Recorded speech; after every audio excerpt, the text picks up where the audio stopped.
매일 성경 묵상 오늘 본문 말씀은 에스라서 8장 1절부터 20절까지 말씀입니다. 오늘 본문은 에스라와 함께 돌아온 백성들의 족장별 명단과 귀한 여정 가운데 있었던 일을 다루고 있습니다.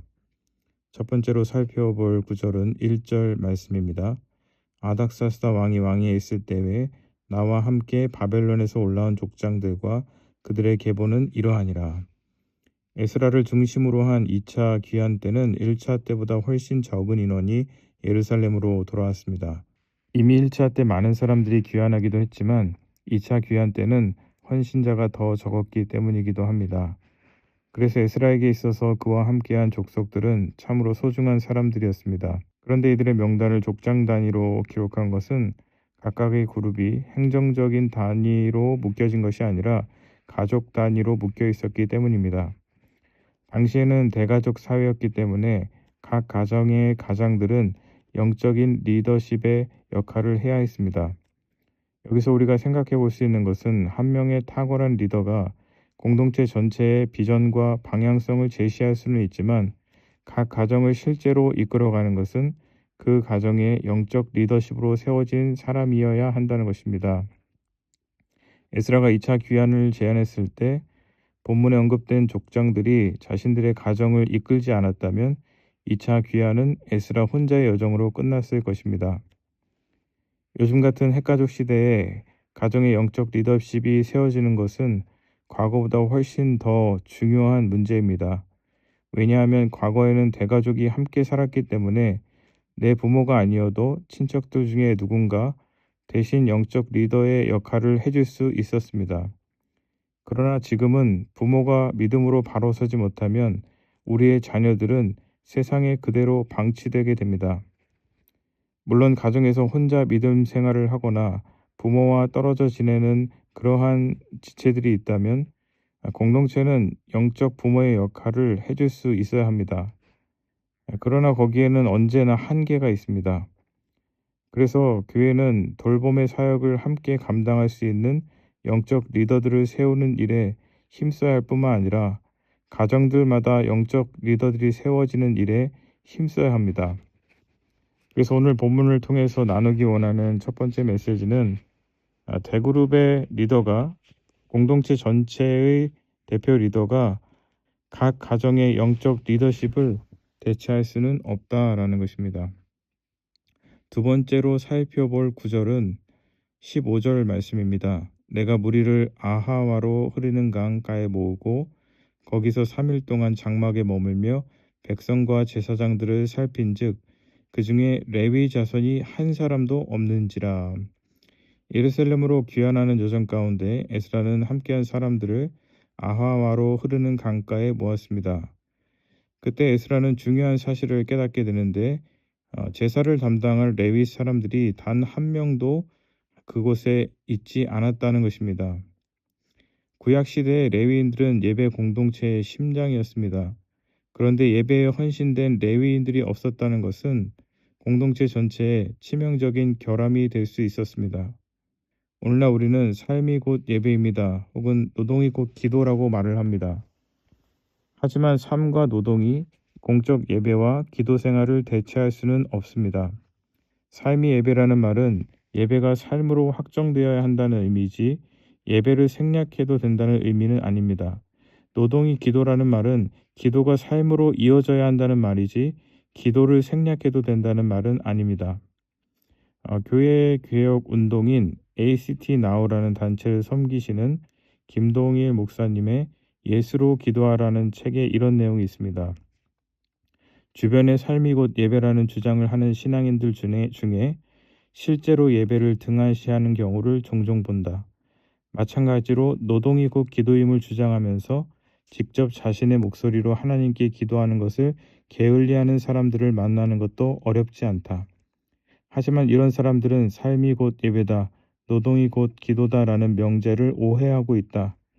삶이 곧 예배라는 말은 삶 속에서 예배를 완성하자는 것이지 정해진 시간에 따로 구별해서 하나님께 드리는 예배를 대체제는 아니다. 마찬가지로 노동이 곧 기도라는 말도 기도의 확장된 의미일 뿐 기도 그 자체를 대신할 수 있는 것은 아니다. 자크 엘릴은 노동이 기도라는 슬로건이 부르주아 계급과 자본가들이 150년 동안 천명해 온 역겨운 거짓말 이름을 지적하고 있다. 그러니까 삶이 곧 예배다. 그리고 노동이 곧 기도라는 말은 어떤 면에서는 긍정적으로 평가할 수 있지만 다른 한편으로는 자본주의 사회에 사람들의 경제 활동에 참여하는 그러한 시간들이 많아지면서 자연스럽게 예배와 기도를 등한시하게 되면서부터 나오게 된 말들이라는 것입니다. 그래서 오늘 본문을 통해서 나누기 원한 두 번째 메시지는 삶이 예배를 혹은 노동이 기도를 대체할 수 없다는 것입니다. 마지막으로 살펴볼 구절은 20절 말씀입니다. 다윗과 방백들이 레위 사람들을 섬기라고 준 느디님 사람 중 성전 일꾼은 220명이었는데 그들은 모두 지명받은 이들이었더라. 성전을 섬길 일꾼들은 자발적 봉사나 혹은 비공식적 참여자가 아니었습니다.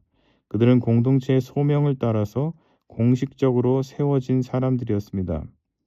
오늘날 많은 교회가 영적 리더십을 세울 때 열정이 있는 사람, 혹은 어떤 경제적 여유가 있는 사람, 혹은 담임 목회자에게 호의적인 사람을 세우는 경우가 있습니다.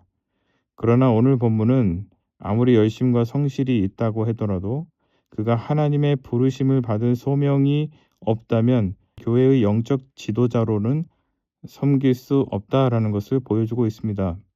사도 바울은 목회자 디모데에게 교회의 집사를 세울 때 먼저 시험하여 보라고 말합니다. 이에 이 사람들을 먼저 시험하여 보고 그 후에 책망할 것이 없으면 집사의 직분을 맡게 하라고 말씀하고 있습니다. 교회의 영적 리더는 세상적인 기준에 따라 세워지는 것이 아닙니다. 공동체를 세우고 섬기는 일에 소명을 받은 사람들이어야 합니다. 하나님의 나라는 단순히 감정으로 움직여지는 나라가 아닙니다. 열정만으로 움직여지는 나라도 아닙니다. 하나님이 부르신 소명으로 움직이는 나라입니다. 교회는 프로그램이 아니라 부르심의 공동체입니다. 공동체의 질서 속에서 그 이름이 불리고 자리가 정해지고 사명이 주어질 때 참된 영적 리더십이 세워집니다. 그래서 오늘 본문을 통해서 나누기 원하는 마지막 메시지는 열정이 소명을 대체할 수는 없다는 것입니다.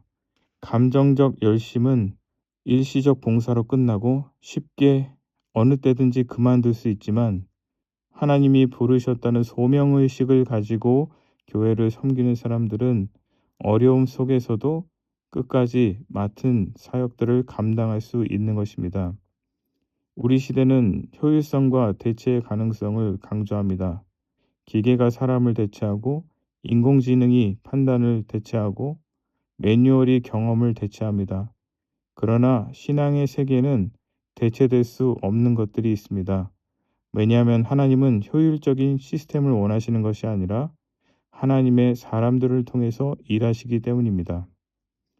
그러므로 오늘 말씀을 통해서 우리가 함께 생각하고 묵상할 것은 하나님이 부르시는 영적 리더의 자리, 예배의 자리, 또 소명의 자리는 다른 것들로 대체할 수 없다라는 것입니다. 오늘 이 본문 말씀을 묵상하면서 각 가정마다 영적인 리더들이 세워지기를 힘쓰고 또한 예배의 자리를 지키기 힘쓰며 기도의 자리를 지키기 힘쓰고 어떤 일들을 섬길 때, 특별히 교회를 섬길 때 감정으로 혹은 일시적 열심으로가 아니라 소명의식을 가지고 섬기는 우리들이 되어야 할 것입니다. 기도하겠습니다. 주님, 이 시대는 편리를 추구하며 영적인 일을 세상의 것들로 대체하려 합니다. 그러나 신앙의 세계에는 대체할 수 없는 것들이 있음을 오늘 말씀을 통해서 생각하게 됩니다.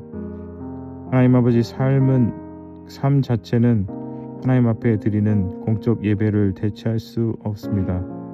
우리의 노동이 하나님의 앞에 나아가 무릎을 꿇고 기도하는 것을 대체할 수 없습니다.